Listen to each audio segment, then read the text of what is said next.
because I know you don't want to hear let's go talk.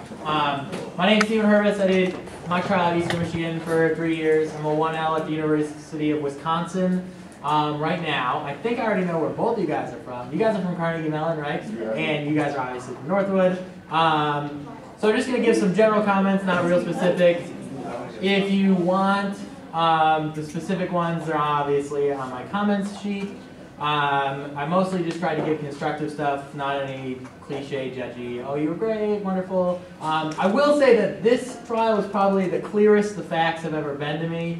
I judged at Ohio State 2 weekends ago, and I really didn't know what was going on. The case didn't make any sense, but I think now I got a pretty good picture. So I'll just go through some stuff real quick right now. First, Chris, say your name right? Yes. You gotta make sure that tie is straight. It's straight now, but during your opening, direct, and cross, it was like a little crooked the whole time and a little loose. And it's sort of it's a really, really nitpicky thing. And I obviously didn't lose any points for it. But that sort of stuff, it just, you want to look as professional as possible. Yeah. You want me to think that you're a lawyer, even though you're just pretending. And just the little crookedness of the tie just sort of throws the whole picture off. Because everything else is great, and then that is just a distraction. Let's see, for the witnesses, I always think it's really great when you're really engaging. I don't think you need a gimmick to be a great witness. I think if you look at the judge, you sound excited, you sound like you want to, like you know what you're talking about, and you're just interesting for me to listen to. That's the most important part. I just want to be, I don't need to be entertained, but I need you to tell me what you're doing, and I want you to be interesting. I want to be engaged. And I think Purple Socks guy, I think you did an awesome job of that. And you with the jean jacket or whatever that thing is. That was also great. And I love the Taylor Swift reference because I love T Swift. Not every judge is going to necessarily love it, but I did. And you guys did ID the defendant, which I thought was really great. For attorneys, it's just important that we are always sort of watching. Okay, I used to think that when I was in your seats and the judge would say, I was like, no way you're watching me the whole time. I can do whatever I want. You're probably not going to see as long as your head's down. But we do see stuff occasionally, especially when when the desks are open like this, bouncing your legs and stuff. I had a huge problem with that in undergrad because I would just sit there and bounce my legs the whole time because I would get bored. But if you're doing that, it does look like you're bored and you are kind of squirrely, and that does take away a little bit. So the whole time, you got to be serious the whole time. You got to be sort of in character the whole time because we do notice things. I can't really think of any glaring issues. Are we all good? No problems? Yeah.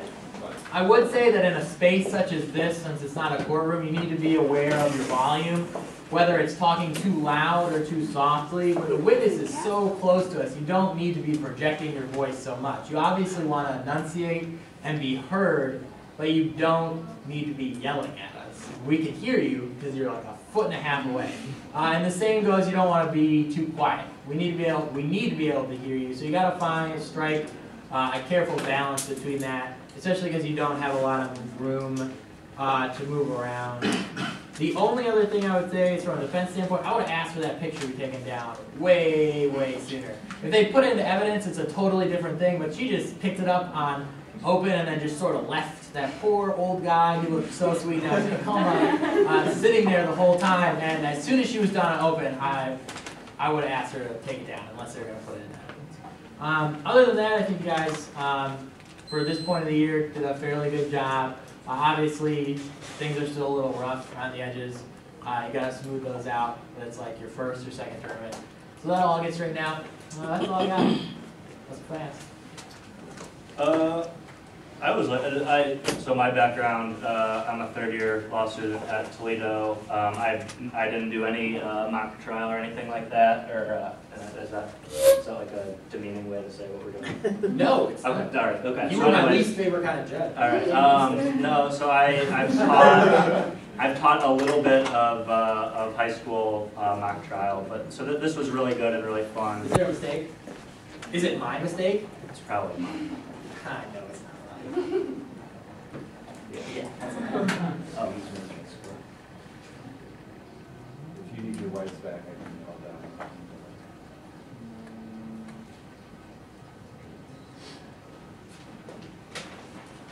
Thank you.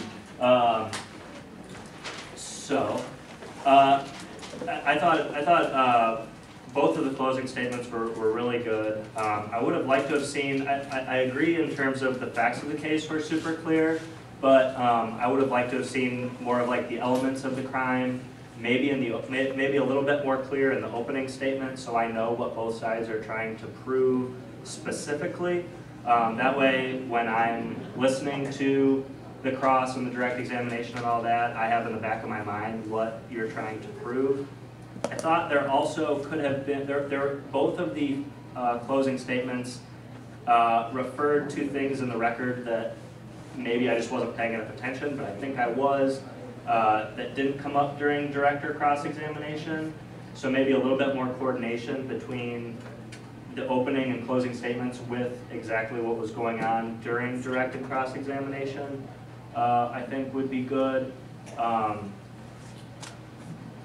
Then there were just like some little like tactical things like JC, like you kind of have like this cool and maybe like I could just be wrong about this, but I thought you did like a really good job understanding sort of like the business type aspect of stuff.